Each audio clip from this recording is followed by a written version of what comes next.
शहरं संपवणारी भूक आहे. आणि हीच भूक ही आपल्या देशाला मागे नेणारी भूक आहे. खरं तसं पाहायला गेलं तर आपण पूर्णपणे सत्ता त्यांच्या हातात दिली होती. 2017 तुम्हाला आठवत असेल, 2014 तुम्हाला आठवत असेल. आज इथे पदाधिकारी मेळावा सगळा जो आपला होत आहे तो ह्याच कारणामुळे होत आहे की जी स्वप्न आपल्याला दाखवली गेली होती भाजपकडून, तर एक तरी स्वप्न हे पूर्ण झाले का ह्याचं उत्तर तुम्ही मला द्या. झाले? झाले? काय देणार होते आपल्याला ते? अच्छे दिन. अच्छे दिन येणार आहेत असं सांगितलं होतं ना. 2014 पासून आतापर्यंत किती वर्ष झाली? 11 वर्ष झाली, 12 वर्ष झाली. 12 वर्ष बहुमताचं ज्यांचं सरकार आहे, दिल्लीत सरकार आहे, महाराष्ट्रात सरकार आहे. तुम्ही मला सांगा, या महाराष्ट्रासाठी असेल किंवा या देशासाठी असेल, चांगले दिवस आलेत का? आलेत? तुम्ही मला एक तरी चांगली गोष्ट सांगा ना. जर आपण संपूर्ण महाराष्ट्राचा विचार केला किंवा देशाचा विचार केला, तर जे आपल्याला सांगितलं गेलं होतं की अच्छे दिन मध्ये काय काय होणार आहे, अच्छे दिन आने वाले मध्ये काय काय होणार आहे, सुरुवातच करायची झाली तर 2 कोटी तरुणांना रोजगार मिळणार होता. 20 लाखाला तरी मिळालाय का? मिळालाय? उलट बेरोजगारी वाढत चाललेली आहे. रुपया डॉलरच्या बरोबरीला येणार होता, एकाला 1 होणार होता. आज कितीला पोचले रुपया? 90, 92, 95. म्हणजे जे आपले तरुण मुलं मुली आहेत, जे बाहेर शिकायला जातात, मध्यम वर्गातून येतात, ते बिचारे जेव्हा बाहेर शिकायला जातात तेव्हा रुपयामध्ये जेव्हा तिथे डॉलरमध्ये कन्व्हर्जन होतं, भारी कोणावर पडतंय? तर ह्या लोकांवर पडतंय, आपल्या तरुणांवर पडत आहे. आज साधी गोष्ट तुम्ही मला सांगा ना, महिलांचा सन्मान जो होणार होता, महिलांना जे सुरक्षा देणार होते, महिलांना नोकऱ्या देणार होते, आज तुम्ही मला सांगा ह्या देशामध्ये आपल्या तुम्हाला तरी वाटते का महिला सुरक्षित आहेत? नाही. म्हणजे आपली जंगलं सुरक्षित नाहीत, आपले तरुणांना रोजगार मिळत नाहीये, कुठेही उद्योगधंदा वाढत नाहीये, आपली शहरं काही सुधारत नाहीयेत, महिला सुरक्षित नाहीयेत. अशा सगळ्या परिस्थितीमध्ये आज जर तुमच्या दारी कोणी भाजपवाले आले तर तुम्ही त्यांना सांगा, दादांनो तुमचं 12 वर्ष ह्या देशात बहुमताचं सरकार आहे, तुम्ही एक काहीतरी गोष्ट सांगा जी चांगली केली आहे, मी तुम्हाला मत द्यायला तयार आहे. एक सुद्धा तयार नाही, काही तयार नाही. बोलणार आहे त्याच्यावर, येणारच आहे. आत्ता तिथेच जाऊन आलो मी. पण आज महाराष्ट्रामध्ये आपण पाहतोय, दादा थोडं बसा ना, खूप फ्लॅश झाले आता, बसून घ्या. आज महाराष्ट्रामध्ये आपण पाहतोय, मंत्री असतील, मुख्यमंत्री असतील, घटनाबाह्य मुख्यमंत्री उपमुख्यमंत्री असतील, घरा सगळीकडे फिरत आहेत. ह्या आत्ताच्या निवडणुकीमध्ये पैशाचा वाटप जेवढा झाला, बॅगा घेऊन फिरतायत, सगळं काही झालंय, मंत्री माजलेले आहेत, मुख्यमंत्र्यांना संवेदनशीलता नाहीये, जिथे बघतोय आपण कायदा सुव्यवस्थेचे चिंधडे उडवलेले आहेत. आणि अशा परिस्थितीमध्ये आपल्या 29 शहरांनी, मग मुंबई आलं, पुणे आलं, ठाणे आलं, कल्याण डोंबिवली आलं, नाशिक आलं, नागपूर, सोलापूर, कोल्हापूर, वसई विरार, ह्या सगळ्या शहरांनी भाजपला मतदान का करायचं, हा जर प्रश्न आपण उपस्थित केला तर हा प्रश्न गैर आहे का? नाही. आता फरक बघा, 2 पक्षांमधला फरक बघा. 16 डिसेंबरला मी मुंबईमध्ये वरळी इथे डोम मध्ये कार्यक्रम घेतला होता. टीव्हीवर पाहिला का तुम्ही?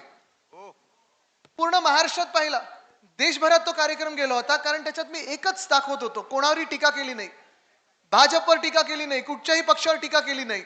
मी फक्त आणि फक्त मुंबई महानगरपालिकेमध्ये 1997 पासून 2022 पर्यंत शिवसेना उद्धव करून दाखवलं. आणि त्याच बदली मी भाजपला विचारलं, तुम्ही आता, आम्ही तर हे 25 वर्ष मुंबई महानगरपालिकेत सत्तेत होतो, महापौर आमचा होता, त्या 25 वर्षातून 20 वर्ष चला भाजप देखील आमच्या सोबत होती. वेगळ्या वेगळ्या ज्या कमिटी असतात, इम्प्रूव्हमेंट कमिटी, स्थायी समिती, झाडांची कमिटी असते, हे सगळ्या कमिटीवर आमचं काम होतं.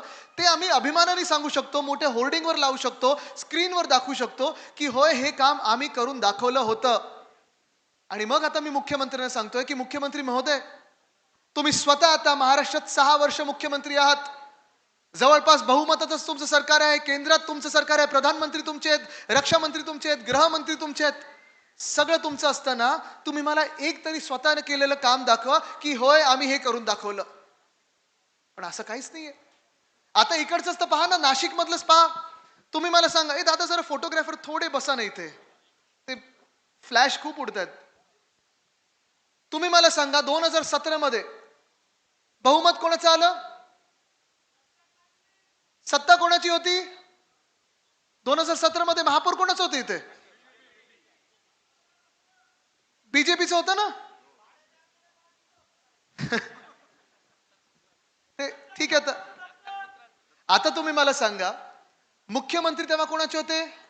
भाजपचे होते की नव्हते? होते. महापौर कोणाचे होते? भाजपचे होते की नव्हते? इथे येऊन मी नाशिकला दत्तक घेतोय असं उपकार करतात असं येऊन सांगितलं होतं कोणी?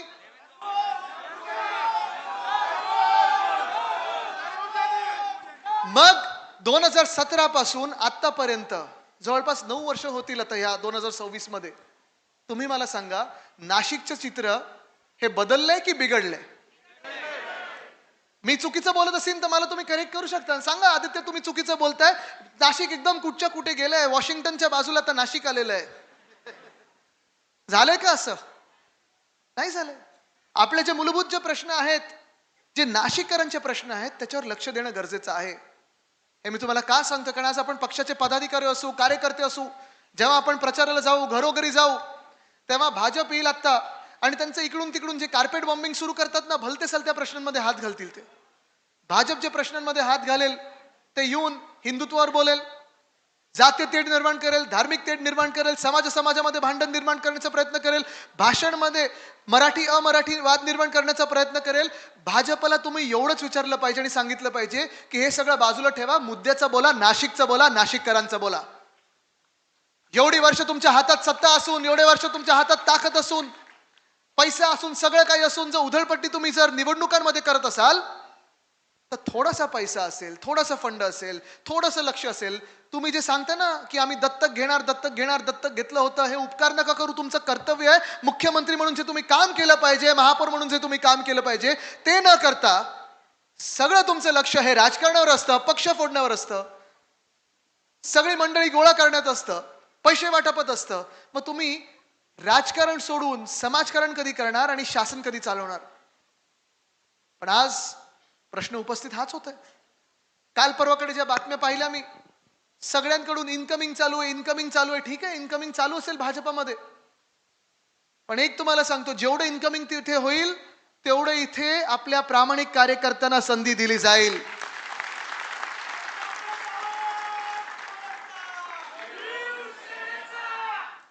मी हे नेहमी सांगतो, जेव्हा तन मन धनची लढाई असते, धन त्यांच्याकडे आहे पण तन आणि मन आमच्याकडे, आणि तर मनसे पण आमच्या सोबत आलेले आहे. म्हणजे दिलसे आणि मनसे दोन्ही एकत्र काम करणार आहोत. मला वाटतं इथे सोबत आपल्या काँग्रेस एनसीपी पण येईल, कम्युनिस्ट आलेलेच आहेत. म्हणजे तुम्ही बघा, एका बाजूला सगळे आपण नाशिककर म्हणून एकत्र आलेलो आहे.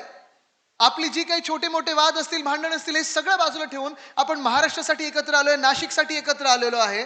आणि दुसऱ्या बाजूला सत्तेची भूक लागलेली आहे, तळमळ चालू आहे, मळमळ चालू आहे. म्हणून भाजप एका बाजूला, सगळे इकडचे तिकडचे सगळे जे काही डागी लोक आहेत, भ्रष्टाचारी लोक आहेत, त्यांना घेण्याला मागे लागलेले आहेत. Washing machine, washing powder Nirma. पण आज तुम्ही उत्तर द्यायचं, नाशिकने उत्तर द्यायचंय की तुम्हाला कुठचे लोक मान्य आहेत. एका बाजूला आपण सगळे प्रामाणिक लोक या मंचावर बसले, तुमच्यामध्ये सगळे प्रामाणिक लोक आहेत. कदाचित उद्याचे महापौर इथून येऊ शकतात, समोरून येऊ शकतात. म्हणजे असं नाही की इथून नाही येऊ शकत, नाही तर लगेच तुम्ही हे सगळे फोन करतील साहेबांना की आमचं तिकीट कापलं, मी तिकीट देत नाही, ते साहेब करतात. पण हे सगळं होत असताना दुसऱ्या बाजूला जे डागी लोक आहेत त्यांनी देखील उत्तर द्यायचं आहे. आणि आज खास करून या मीडियाच्या माध्यमातून मी भाजपला प्रश्न विचारणार आहे, संघाला प्रश्न विचारणार आहे की जे 25 वर्ष जेव्हा आपण विरोधी पक्षात होतो, जेव्हा आपण लढा देत होतो, 15 वर्ष म्हणजे 99 पासून 2014 पर्यंत जो आपण लढा दिला, लाट्या काट्या खाल्ल्या, आंदोलनं केली, ज्यांच्या विरुद्ध केली, त्यांच्यातले सगळे भ्रष्टाचारी लोक तुम्ही तिथे घेतले. म्हणजे सगळे भ्रष्टाचार जे बरबटलेले पक्ष होते त्यांना स्वच्छ केलं तुम्ही. ज्यांच्यावर आरोप झाले होते, जे आरोप सिद्ध झालेत त्यांना तुम्ही तुमच्या पक्षात घेतायत. जे खोटे नाटे आरोप होते ते अजूनही स्वच्छ म्हणून आमच्या सोबत आहेत. मग भाजपच्या कार्यकर्त्यांना विचारतोय आणि संघाच्या कार्यकर्त्यांना विचारतोय, तुम्ही ह्याच्यासाठी लढला होतात का? आज भाजपामध्ये हे सगळीकडे होते, मुंबईत असेल, पुण्यात असेल, नाशिकमध्ये असेल, ठाण्यात असेल, जिथे जिथे इन्कमिंग झालेलं आहे, तुम्ही साधा प्रश्न त्यांच्या स्थानिक आमदार किंवा खासदारांना विचारा की तुम्हाला विचारून यांना घेतलं का पक्षामध्ये? बरं, त्यांच्यासाठी जे लढत होते, त्यांचे जे कार्यकर्ते होते, जर हेच सगळे डागी लोक तुमच्यामध्ये घेतले तर ह्या कार्यकर्त्यांना, तुमच्या कार्यकर्त्यांना कधी तिकीट मिळणार आहेत? हा प्रश्न राहतोच. आज प्रश्न करण्याचे, उपस्थित करण्याचे खूप आहेत, पण आज जो तपोवनचा तुम्ही विषय घेतलेला आहे, तो तपोवनचा देखील विषय आता तिथेच थोडी धूळ आत गेली घशात.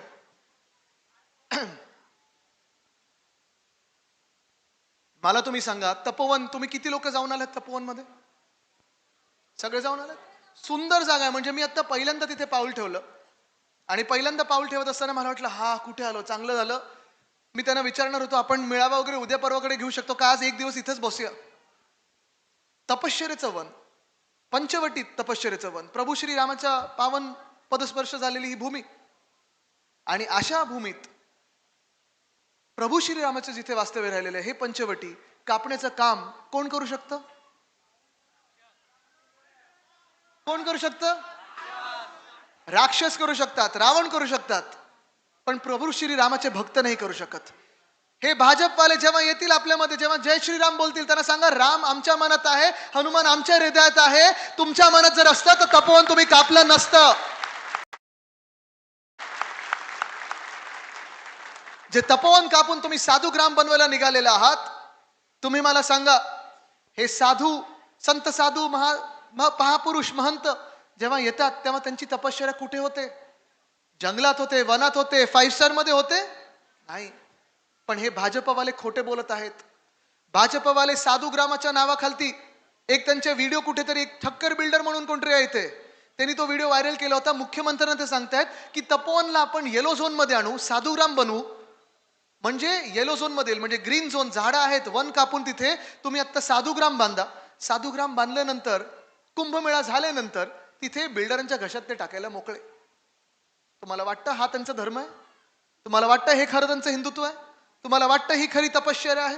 अहो खरी तपश्चर्या म्हणजे तिथे आता तपोवन बनवलेलं आहे, ते तपोवनाला फॉरेस्टचा दर्जा देऊन, जंगलाचा दर्जा देऊन, खरोखर जे साधू महंत असतील त्यांना खरोखर तिथे चांगली तपश्चर्या करू देण्यासाठी आणि पंचवटी तशीची तशी चांगली ठेवण्यासाठी जी तपश्चर्या होईल, जी राजकीय तपश्चर्या होईल, त्याला खरं हिंदुत्व मानू शकू. हे भाजपचं जे आहे ते चुनावी हिंदुत्व आहे, खोटं हिंदुत्व आहे. आणि भाजप जी आहे ते रामराज्य नाही, रावण राज्य आणू इच्छित आहे, म्हणून हे सगळं चाललेलं आहे. कारण आज जे काही चाललंय ते देशभरात भयानक चाललंय चित्र. अरावलीमध्ये जो मी पाहताय, डोंगर कापायला निघालेत, मायनिंग करायला निघालेत, तपोवन इथे नष्ट करायला निघालेत, नाशिकमध्ये, नागपूरमध्ये अग्निवन तोडायला निघालेले आहेत. एका बाजूला हे सगळे भारतीय जनता पक्ष नाही तर बिल्डर जनता पार्टी म्हणून ते एकत्र आलेले आहेत. आपण सगळे नाशिककर म्हणून एकत्र आलेलो आहे. तुम्ही ठरवायचंय जिंकवायचं कोणाला आहे.